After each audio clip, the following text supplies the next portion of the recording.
Ever wonder how companies like State Farm are creating those truly immersive marketing experiences? Let's dive into the exciting world of State Farm's 3D advertising, breaking down the process step by step, from initial concept to the final product first. It all starts with a compelling idea the creative team brainstorms, sketching out concepts and developing the core message, which for State Farm often centers around helping people protect what matters most. Next, the storyboards come to life through 3D modeling. Skilled artists use advanced software to sculpt digital assets, creating the characters, environments, and any other important elements within the ad. This involves precise detailing, texturing, and lighting to achieve a realistic or stylized look, whichever best suits their brand's message. The next phase is all about animation. Animators meticulously bring the characters and elements to life, creating the motion, expressions, and interactions that will engage the viewer.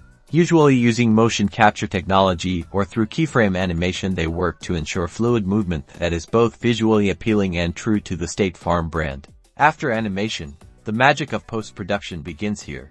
The animatics are refined with special effects while things like simulations, compositing, and sound design are added. This is the stage where color grading is adjusted to enhance the ad's atmosphere and mood. The focus is on refining and pulling the entire scene together. Finally, it's time for rendering and distribution. The ad is rendered at high resolution. Then, the creators decide where to bring this ad to life. Social media, in-person events, or even virtual reality experiences are made to reach a different target audience. State Farm can provide immersive experiences for its policyholders with the creation of a 3D ad. This innovation is at the forefront of modern marketing, offering audiences new levels of engagement.